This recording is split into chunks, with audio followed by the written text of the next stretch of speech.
words of inspiration and love. Oh, how we live and what we say, it's stamping up and it's our way to love, live and share. Bonjour et bienvenue sur Couleur Papier, c'est avec plaisir que je vous retrouve aujourd'hui pour un nouveau petit projet que j'aime particulièrement. Il se présente comme ceci, donc déjà cette alliance du brun foncé couleur café avec ce bleu très pâle souffle d'écume, c'est quelque chose que j'aime vraiment beaucoup. Très élégant, très haute couture avec tous ces petits points de couture partout sur tous les côtés de cette petite boîte. Et la ceinture se déplace et à l'intérieur j'y ai rangé ma collection de stylos que j'utilise pour mon bullet journal, donc avec les différentes épaisseurs de pointe, mais vous pourrez y ranger plein de choses dès lors que vous aimez tout ce qui est écriture. Je sais que moi c'est quelque chose que j'adore, et donc la deuxième boîte d'ailleurs je vais ranger d'autres stylos que j'aime particulièrement, mais vous pourrez aussi y ranger peut-être du maquillage, ce type de choses, ce qui pourra donc en faire un parfait cadeau de fête des mères par exemple. Et sur ce projet, on va réutiliser des techniques de masquage que j'ai partagées avec vous il y a une dizaine de jours et dont je vous remets le lien juste ici.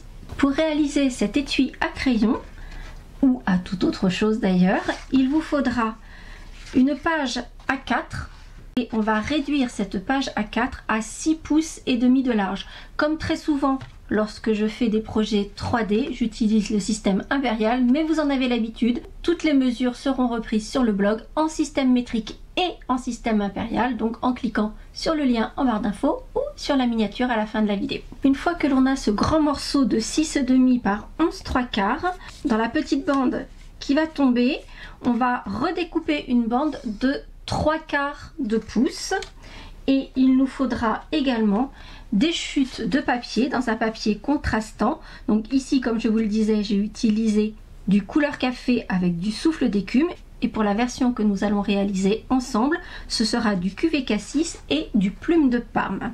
Là, il vous faut plusieurs petites chutes, dont une qui doit mesurer au moins 3,5 par 5.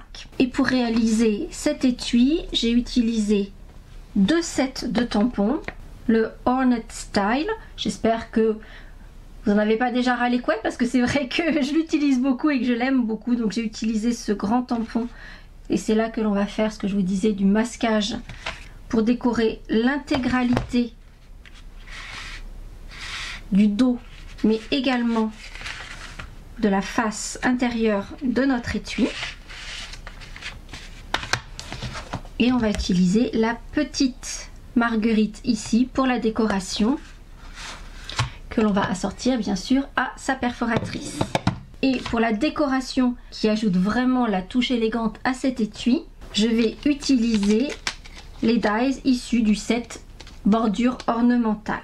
Et on va donc commencer par le marquage de notre étui proprement dit. Je vais donc utiliser ma planche de marquage parce que je trouve que c'est ce qui est le plus pratique, mais vous pouvez le faire avec votre massicot bien entendu. Et on va faire des lignes de marquage à un demi-pouce, 3, 3,5 et 6. On va faire un quart de tour à notre feuille et là on va marquer à un demi-pouce, 6,5 et 7. Il y aura ensuite un petit peu de découpe à faire, mais je vais procéder au marquage et aux découpes et je vous montre ça en détail ensuite.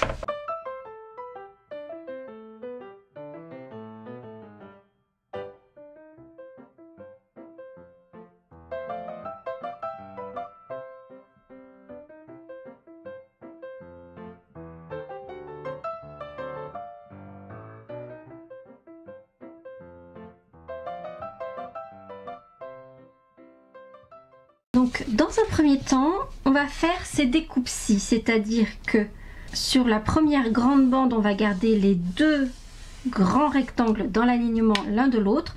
Sur le second, on va complètement enlever ce grand rectangle. On va garder autour du second rectangle les 4 onglets dans les angles et on va les enlever sur la partie extérieure. En revanche, il nous faut ajouter cette petite ouverture qui va nous permettre de placer nos stylos. Vous Ça n'est pas une obligation, mais c'est vrai que si vous mettez des stylos, c'est plus facile d'y accéder. Ça n'est pas une obligation, mais ce sera beaucoup plus facile d'accéder à ce que vous avez mis à l'intérieur si on fait cette petite encoche.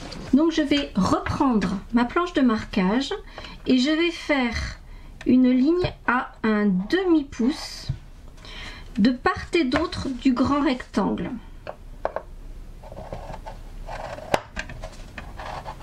Je ne descends pas trop loin pour l'instant parce que je n'ai pas de repère à savoir où je dois m'arrêter. Et je vais ensuite retourner mon papier et cette fois-ci je vais marquer le fond de cette ouverture, donc à un demi-pouce. Une fois que ceci est fait, je vais pouvoir prendre une règle qui me permet d'allonger et de faire se rencontrer mes lignes de marquage. Alors très clairement, moi je le fais avec des lignes de marquage parce que je trouve que c'est assez pratique avec la planche, mais vous pouvez le faire simplement au stylo. Et ensuite, à partir des angles de cette ouverture, on va faire une diagonale qui va remonter jusque dans les angles hauts de ce grand rectangle. Pour obtenir ce marquage-ci, et en fait, ce morceau-ci, on va pouvoir complètement le découper.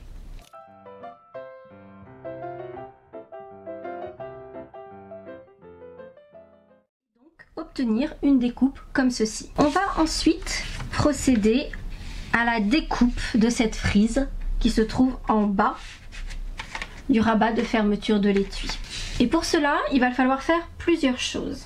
Donc avec ces deux die qui font partie du set, on va d'abord découper la bordure de notre rabat. Mais attention, car lorsque l'on découpe ce die-ci, il va découper les fleurs uniquement sur un côté. Et en fait, c'est la raison pour laquelle on a ce die supplémentaire, parce que si on veut faire un ruban découpé comme ceci, on va pouvoir réutiliser ce second die qui va venir sur la bordure non découpée pour pouvoir faire un ruban fleuri.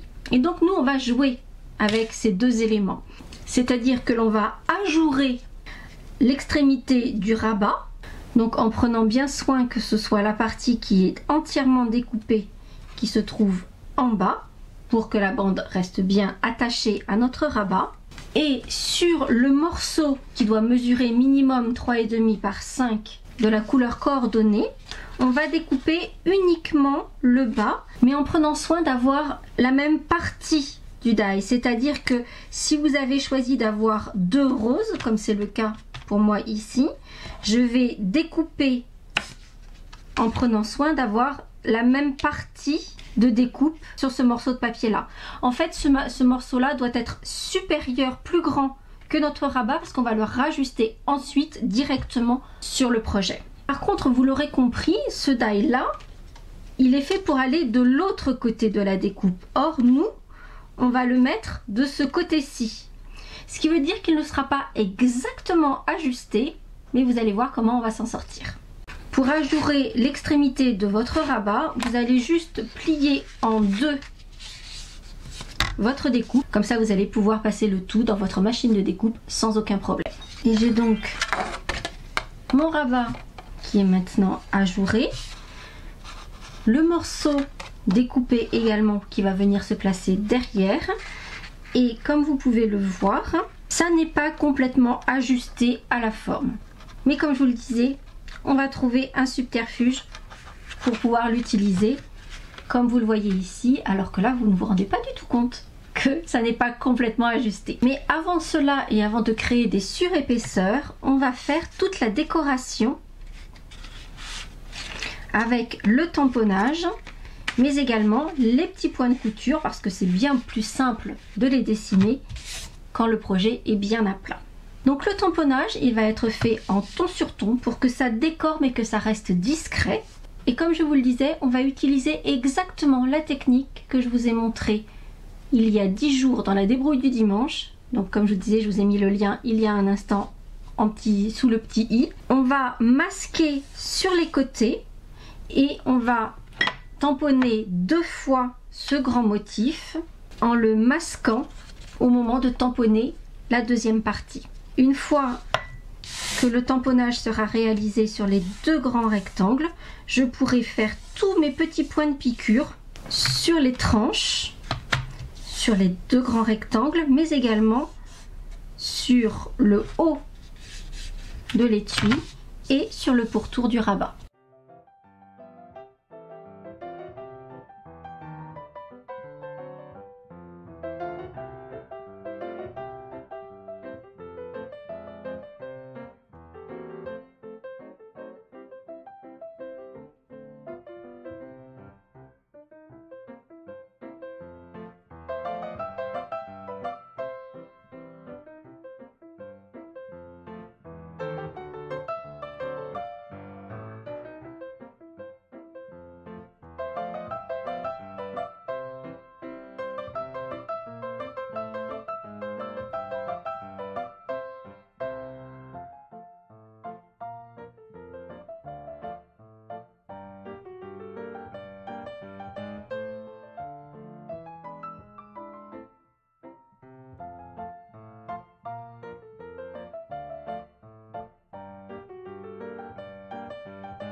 Et voici toute la décoration réalisée. Donc comme vous le voyez, comme c'est du ton sur ton, c'est vraiment très discret, mais ça fait en sorte que le papier soit pas juste uni. C'est peut-être encore plus discret sur ce papier cuvée de cassis que ça ne l'est sur le papier couleur café qui pourtant est très foncé. Sur cuvée cassis, c'est une couleur sur laquelle le ton sur ton est ne ressort pas énormément, mais j'aime bien cet aspect justement de dessin subtil en ton sur ton. Alors comme vous le savez, les stylos gel comme cela restent en surface de votre papier, donc bien faire attention que ça ait bien séché avant de manipuler votre étui et ne pas gâcher tout le travail que vous avez réalisé avec ces petits points de piqûre. Il s'agit à présent d'ajuster le morceau que l'on a découpé avec la frise en bas au rabat de votre étui. On va donc le positionner de façon à ce que ça s'ajuste le mieux possible. Mais comme je vous le disais, ces deux bordures ne sont pas faites pour aller l'une sur l'autre. Donc ça ne va pas complètement s'ajuster et c'est normal. Mais il y a moyen de faire quelque chose qui soit suffisamment proche. Et une fois que vous avez bien placé votre papier de couleur pâle sur la bordure, à l'aide d'un crayon, vous allez repérer comment se place le morceau sur votre rabat. Et on va découper le long de ces deux lignes.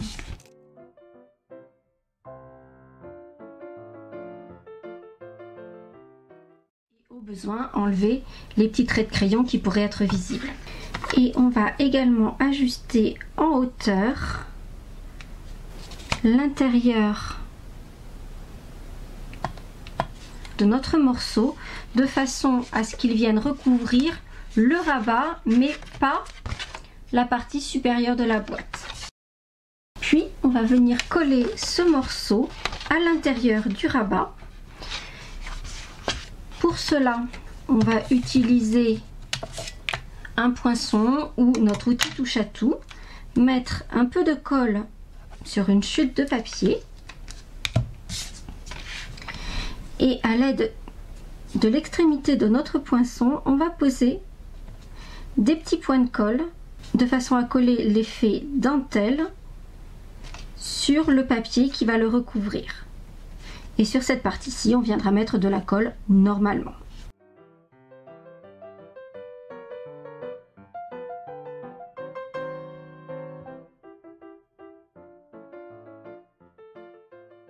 Et ainsi notre rabat ressort avec ses jolies fleurs tout en dentelle. Mais on a quand même des petits morceaux de ce qui se trouve au bout, puisque comme je vous le disais, la découpe n'est pas complètement ajustée, qui dépasse un peu. Et pour l'instant, ça n'est pas trop visible, et quand ça viendra par-dessus le devant de la boîte, ça se verra davantage. Et donc on va camoufler, mais on va également camoufler sur les côtés pour que ce renfort soit plus discret, en prenant notre Stampin' Right assorti à la couleur que l'on a utilisée pour notre étui. On va prendre le côté pinceau et dans un premier temps, on va déjà passer juste sur les côtés. Ce qui permet, quand on regarde de côté, de ne pas voir le renfort de couleur. Alors que vous voyez, de l'autre côté, on voit la couleur plus claire à l'intérieur. Donc on va commencer donc par camoufler les bordures.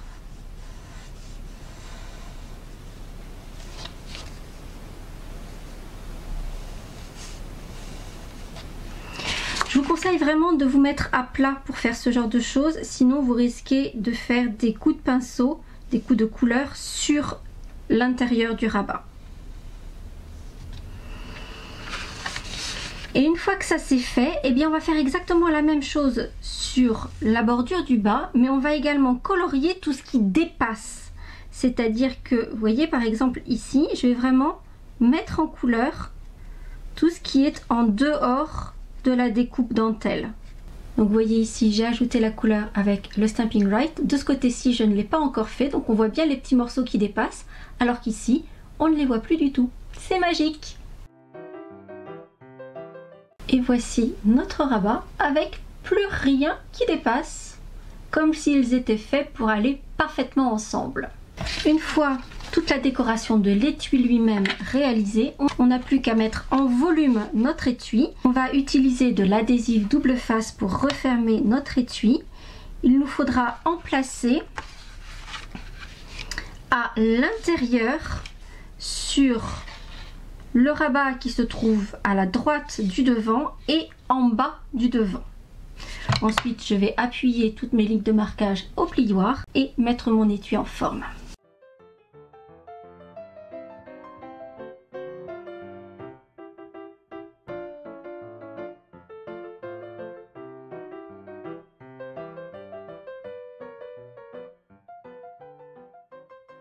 Et notre étui est ainsi finalisé, mais pour l'instant il ne ferme pas. On va donc prendre la bande de 3/4 de pouce que l'on a coupée au début, et sur cette bande on va faire une marque à 1,5 pouce, une marque de pliage uniquement. On va reprendre notre stylet qui nous a servi à faire le marquage de notre boîte au départ, et on va poser ce morceau, ce début de ceinture sur le devant de notre boîte. Et en fait on va faire le marquage de la ceinture sur la boîte, ce qui nous permet de l'ajuster mais de ne pas trop la serrer non plus, ce qui veut dire que là je vais faire une ligne de marquage sur le rebord et au fur et à mesure je vais tourner. Hop, là j'ai le côté qui est fait. Maintenant je vais passer derrière, je vais refaire une ligne de marquage sur le bord de ma boîte. Hop.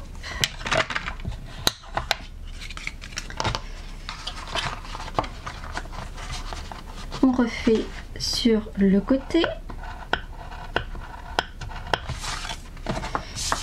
Et une fois que les 3 côtés sont faits, pour le dernier morceau, on va juste couper à 1,5 pouce de cette dernière ligne de marquage que l'on vient de faire. Comme ceci. Et le fait de marquer la ceinture directement sur la boîte fait que nos lignes de marquage seront un tout petit peu en deçà de la dimension de la boîte, et du coup la ceinture va se déplacer correctement sans aucun problème. Mais avant de placer notre ceinture sur sa boîte, on va là encore dessiner les petits points de piqûre, donc de part et d'autre de la bande, mais on va également coller un morceau de ruban qui va venir juste au centre pour vraiment faire quelque chose de très élégant. Et ce morceau de ruban va simplement être collé avec de l'adhésif double face placé tout le long du ruban.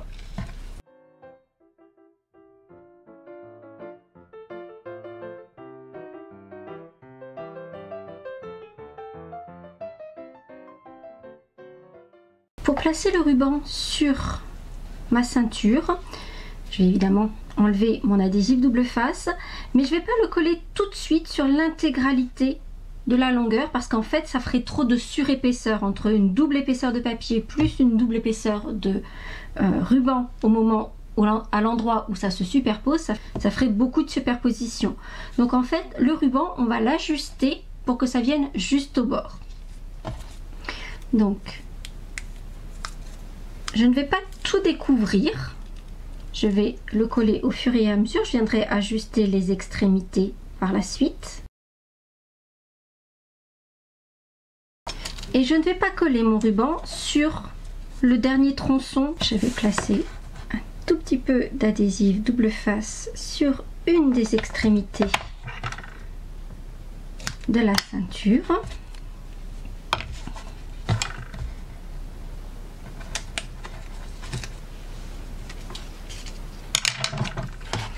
Et je vais venir mettre en place ma ceinture sur la boîte.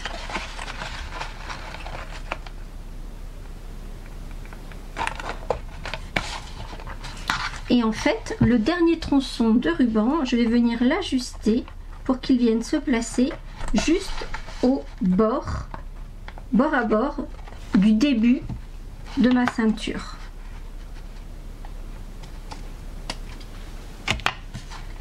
Là vous voyez ça se superpose encore un tout petit peu, donc je vais réajuster. Il vaut mieux couper un petit peu trop long au départ et venir recouper un tout petit peu pour s'assurer que ça vienne parfaitement s'ajuster.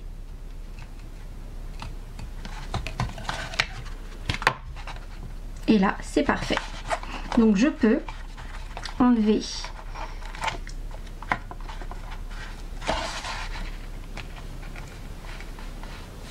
la protection de mon adhésif et venir placer mon ruban parfaitement bord à bord du premier, sachant que cette jonction va être recouverte par la décoration que l'on va ajouter. Et nous allons donc passer justement à cette jolie décoration. Donc dans un premier temps, on va utiliser le tampon de la petite Marguerite qui se trouve dans le set Allée des Marguerites et sa perforatrice qui lui est assortie. Alors ce sont des produits qui restent au catalogue. Vous retrouverez en juin avec le nouveau catalogue, mais ils ne seront plus proposés en lot avec 10% de réduction. Donc si vous ne les avez pas encore, ça peut valoir la peine de les acheter maintenant avant qu'ils ne disparaissent en tant que lot. Et sur mes petites chutes de papier plume de Parme, je vais tamponner puis découper 3 marguerites avec le coloris cuvée de cassis.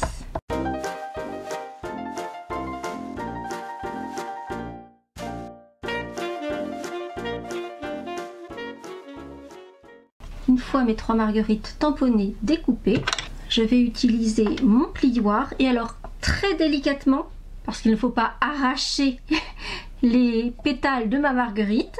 Donc on va bien retenir le cœur de la marguerite, donc entre ces deux doigts, et on va donner cette forme arrondie à chacun des pétales et on va faire ça sur les 3 marguerites.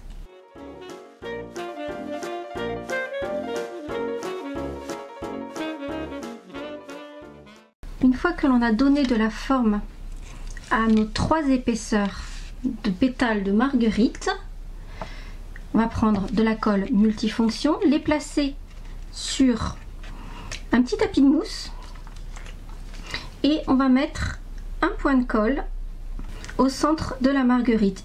Inutile d'en mettre trop parce qu'après ça déborderait quand on va tout coller. Et on va coller la seconde épaisseur un tout petit peu en décalé par rapport à la première couche. Mais on ne va pas les mettre juste en quinconce. On ne va pas juste les mettre entre les deux parce qu'il y a la 3e épaisseur à mettre, donc il faut laisser un espace pour venir placer la 3e épaisseur.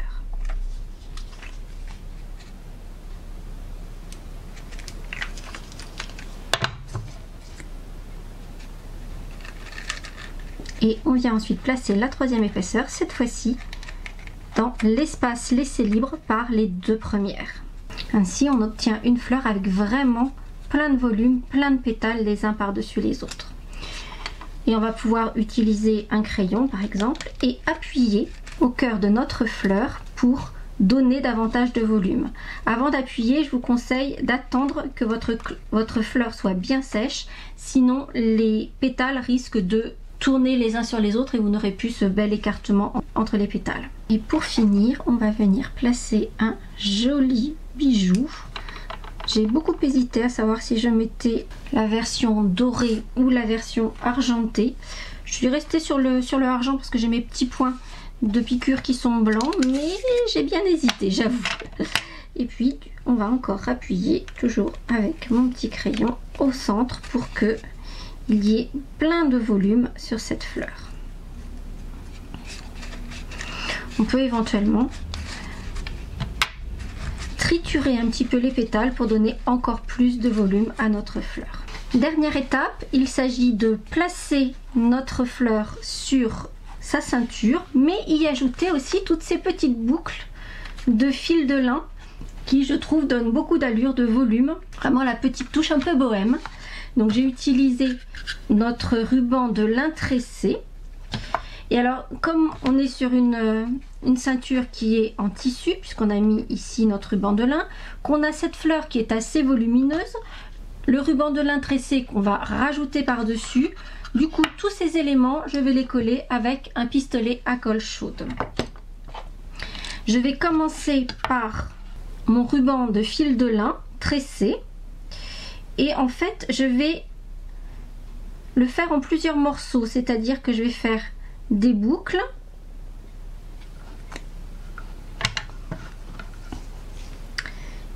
couper des longueurs, faire une espèce de W, vous voyez, et je vais placer un tout petit peu de colle chaude, il n'y en a vraiment pas besoin de beaucoup, pour pouvoir coller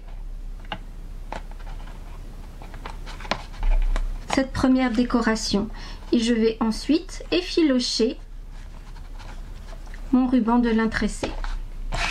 Je vais placer mes autres morceaux de lin et ensuite je viendrai placer la fleur au centre.